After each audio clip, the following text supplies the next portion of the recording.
Buenas noches, mi nombre es Laura Rodríguez Nupán y en esta ocasión les voy a exponer acerca de los receptores con dominios tirosina quinasa. Las tirosina quinasas son un conjunto de enzimas que pertenecen al grupo de las proteínas que catalizan la transferencia de un grupo fosfato del ATP hacia residuos de tirosina. En bioquímica se le llama residuo a una unidad sencilla dentro de un polímero. Este proceso de la transferencia de un grupo fosfato se denomina fosforilación, y la fosforilación es una función esencial de la transducción de señales para la comunicación intracelular e intercelular de los seres vivos. Bueno, los receptores tirosina quinasas se encuentran presentes como proteínas monoméricas en la membrana celular Cuentan con un dominio extracelular con unión a ligandos. Este es al que se unen las hormonas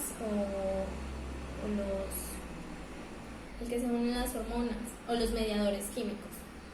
Este se encuentra en la parte extracelular y también tiene un dominio transmembrana que traspasa la membrana hacia el dominio intracelular, que es el que tiene el objetivo de fosforilar en específico los residuos de tirosina.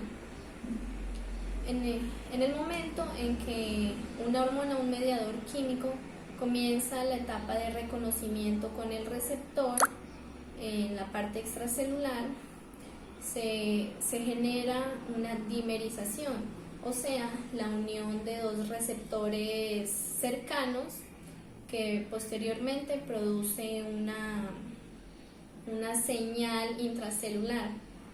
Es importante que esta dimerización se produzca, pues porque si no, no se enviaría la señal hacia el interior de la célula, en donde se encuentra pues la parte, por decirlo así, activa del receptor, que es el que fosforila. La dimerización puede ser producida por el ligando o por el mismo receptor. Bueno, entonces ya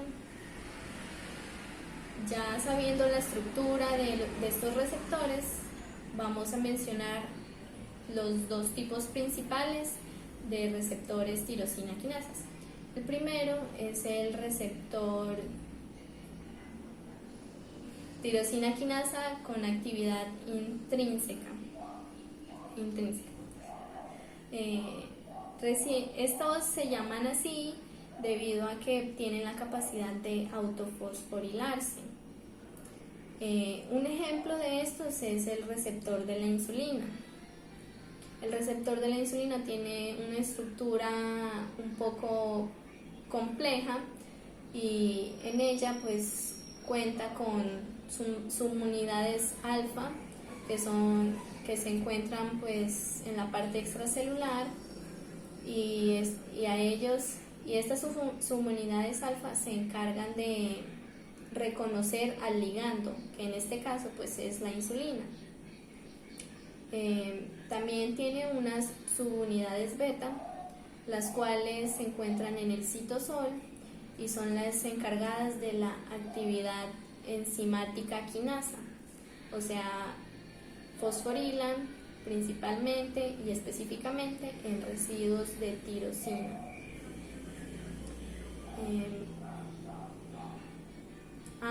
Las subunidades alfa pueden fosforilar de 1 a 3 residuos de tirosina en el extremo carboxilo terminal de la otra subunidad beta que compone el dímero.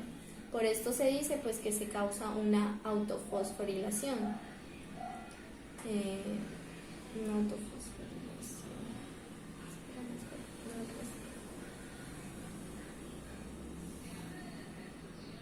Bueno, esta autofosforilación causa la apertura del sitio activo, que es el encargado de fosforilar otras moléculas. Bien, entonces el otro tipo de receptores tirosina quinasa son los receptores tirosina quinasa, los receptores asociados a tirosinas quinasas extrínsecas.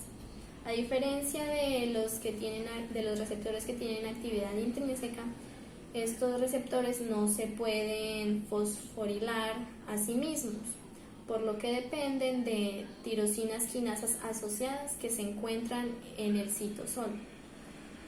En el momento en que uno de estos receptores reconoce un ligando, pues se produce la dimerización, pero no se pueden fosforilar, entonces no pueden continuar la cascada de fosforilización. Pero entonces la dimerización estimula la unión de proteínas de tirosinas quinasas citosólicas que se unen al receptor, lo fosforilan y posteriormente lo activan para que ya pueda fosforilar otras moléculas.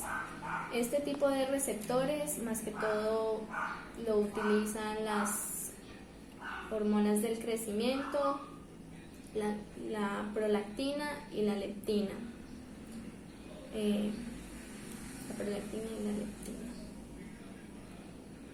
Bueno, sabiendo ya los tipos de receptores, cabe mencionar que hay dos sistemas en los que estos actúan y producen su efecto. El primero es el sistema de señalización celular RAS y quinasas MAP. En este sistema participa en la diferenciación y multiplicación celular y utiliza pues un receptor tirosina quinasa.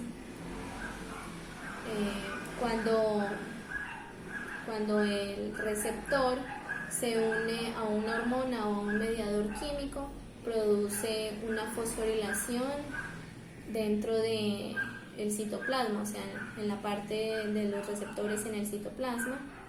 Esa fosforilación es en cruz, como lo mencionamos, entonces es un receptor con actividad intrínseca.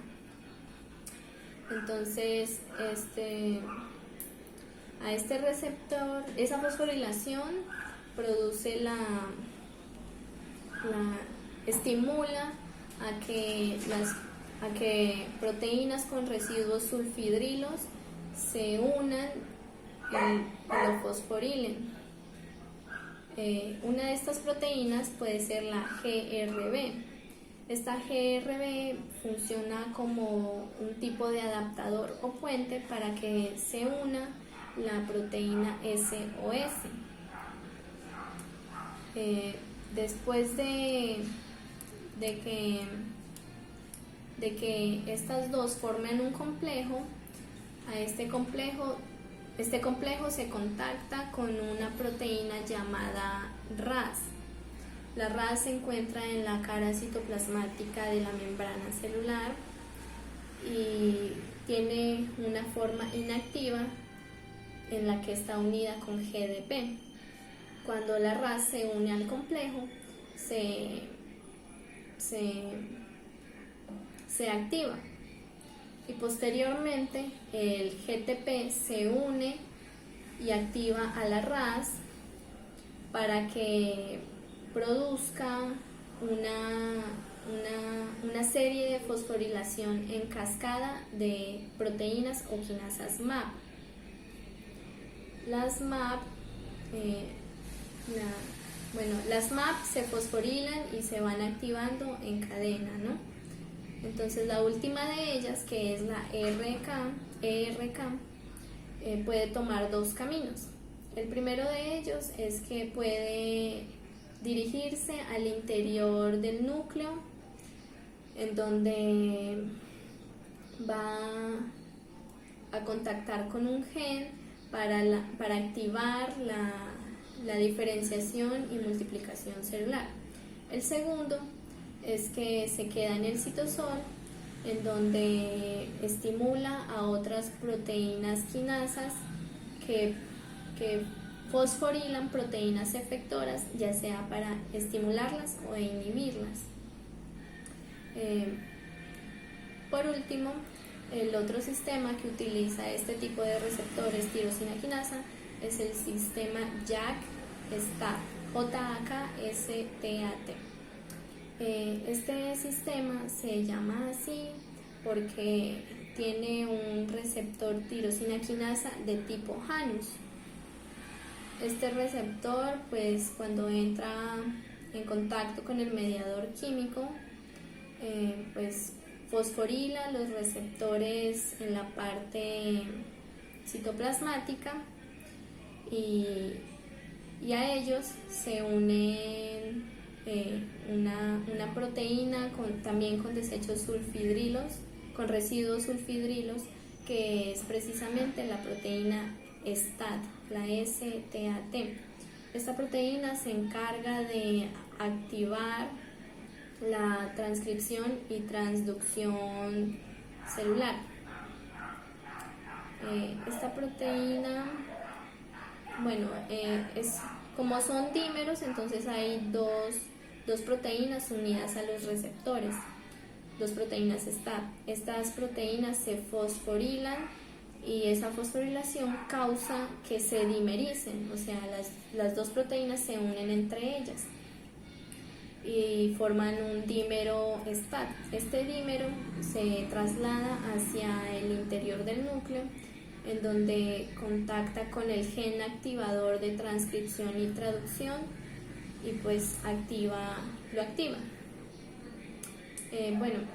También, ya mencionando estos sistemas, hay algunas mutaciones que se producen en estos receptores y que son la causa de una enfermedad pues muy grave, la cual es la leucemia mielocítica.